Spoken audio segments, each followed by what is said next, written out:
Hello ladies and gentlemen, welcome back. This is Force with another deck spotlight. Today we'll be looking at a Force Roar Druid deck. I got this deck list from Reels during one of his live streams. I was pretty impressed with what I saw.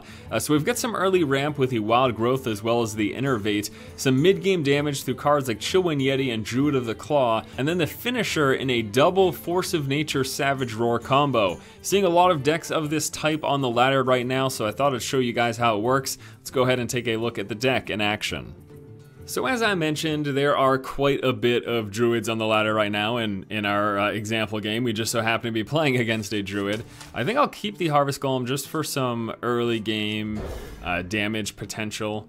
Beyond that, we're just going to be digging for our Force Roar combo. Actually, yeah, looks like I'll be Wild Growthing on turn 2. Oh, you know what? I could toss out a Harvest Golem right now, just to try to start pushing through some early damage, but we're not going to do that. We'll hold on to the Innervate. It's just too many other great targets to get large creatures out early with Innervate, especially against a Druid. Large creatures are good because they're harder for Druids to deal with compared to some of the other matchups with the easy single target removal. I'm not very social, so I'm not gonna. So we're just gonna go ahead and Wild Growth up, give ourselves that extra coin, try to eke that little edge in terms of our mana production over our opponent. He's gonna coin into something right here. 3-drop. Is it a Harvest Golem? It is in fact a Harvest Golem. Okay. So we could return in kind with a Harvest Golem. Look at that double Innervate. Ugh. All right, let's just go ahead and drop a Harvest Golem of our own. Now, the whole premise of this deck is pretty straightforward. You are setting up for the Force Roar combo. Now, Force of Nature plus Savage Roar, by itself, those two cards guarantee you 14 damage. Whether or not you have to go through taunts, either way, 14 damage will be on the board. You get 3 2/2s, they get pumped up +2/+2, plus your hero gets pumped up for 2 attacks. So that's a total of 14 damage. You add that on top of any creatures you have in play. So say if I have a Harvest Golem in play, there's another 4 damage, that turns into 18 damage. So basically just setting up, trying to get our opponent within the range of 14 health for just Force Roar, or potentially up to like 20 or higher if we have any other creatures in play to also trigger off of it. Yeah, that's basically the general idea. So, all right, we're gonna go. I know I could deal with that right now, but I'm gonna go with the card draw. This is also obviously gonna get us a 5/5 body in play. I need to start digging for those combo pieces. That's what I need. I need Force Roar to come up. And I could Innervate and another Wild Growth, which will give me a more permanent increase. But I don't have anything that, like, I don't have a 7-drop right now that I immediately want to play next turn, which is what the Wild Growth will lead into, so I'm not going to bother doing that. We'll just hold on to the Innervate for now, at least. Maybe use the Wild Growth later in the game for some card draw or something. All right, let's see here. We've got Swipe. We could Swipe Wrath. I don't want this guy to get too low in health. So I think what we're gonna do is we're gonna swipe like this.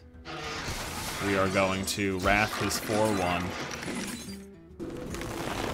And then the question is, do I wanna, yeah, I do. Well, I can just wait. Let me do the damage, because I can just shapeshift attack into that next turn. I almost rather have him be lower in health and again set us up that much closer. Now, because this deck runs the double Force Roar combo, so 2 Force of Nature and 2 Force of Roar, as opposed to 1 of each of the cards, it makes it that much more likely, of course, that we're going to draw into them. Unfortunately, we're off to a bad start. A third of the way through the deck, and we have not a single one of those 4 cards, which is a bit surprising. I would honestly mostly assume that at this point in the game we would have at least 1, but we don't, so that's just how it is. Okay, there we go, speak of the devil. So we can kill that. We can kill his 4/4, which I think I will do. He is going to turn around and likely kill this with that, but that's okay. Again, I rather get him lower with this 5/5, put him closer to that death, because honestly at this point, if we draw a Force of Nature, like, we could potentially win next turn. If he doesn't kill off our 5/5 and we draw Force of Nature, we have a win for next turn. We've got enough damage to win next turn. Of course, it's not going to work out perfectly. Something's going to happen here. He could play a taunt. This deck's got a few ways of dealing with taunts. Number one, just the vast amounts of damage at our disposal between Wrath and Swipe, even just Keeper of the Grove for the silence. But we're also running Black Knight in this Reels version of the deck. So here's a Force of Nature.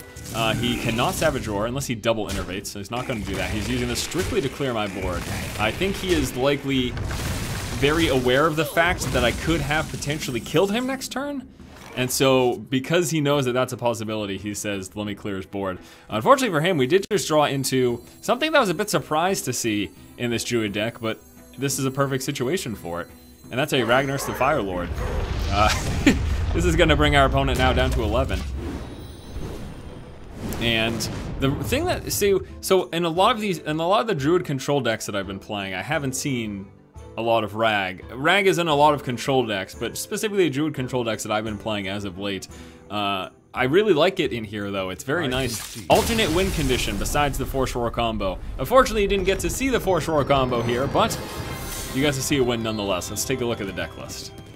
Now, truthfully, I almost prefer the fact that we didn't win with the big combo, because it shows that this deck is still viable even if you don't get it off. Now, remember, that turn we played Ragnaros was also a potential turn we could have killed if we also had Force of Nature in our hand and we had a single additional creature out on the board that dealt at least 2 damage. We're able to deal 18 damage in that turn, potentially. We ended up playing the Ragnaros. He was at 11 and he just straight up conceded. You know, I don't blame him. But let's take a look at the deck list. So 2 Innervates, 2 Wild Growth.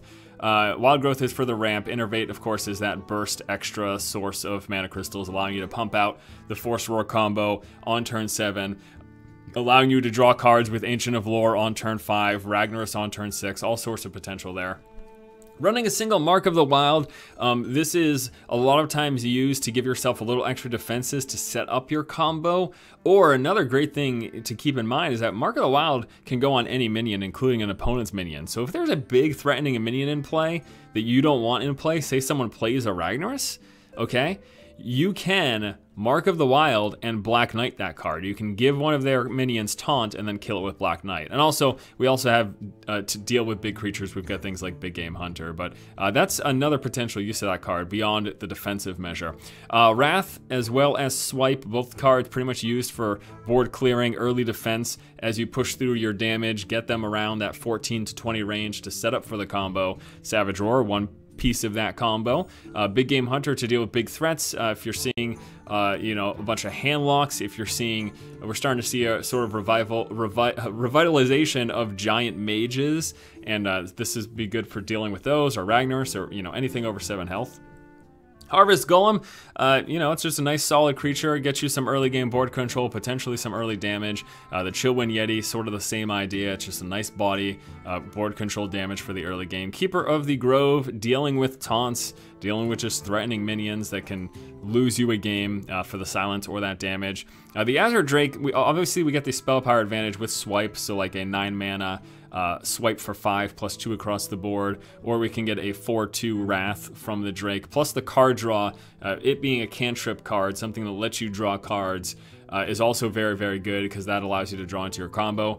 Druid of the Claw for that defense, board control, or even in some situations, if you're trying to set up for that turn 9 combo, you can charge Druid of the Claw to push through that extra damage. That is the case some of the time.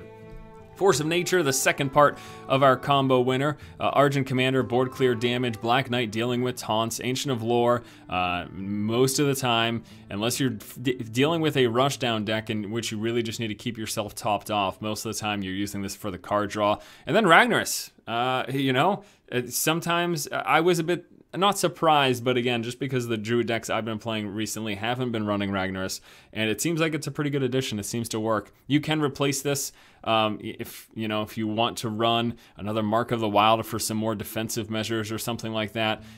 There's definitely a bunch of different options you can do. If you want the Ancient of War for a bigger taunt, just a big late game creature that will deal with the specific threats or will help you win a little bit easier. All right, guys, that's going to do it for this spotlight video. Stay tuned. We will be following up with a gameplay video in which we will play a few matches and we will get to actually take a look at that combo in action. Hope you have a great day. I'll see you soon for some more Hearthstone. Keep watching and keep owning.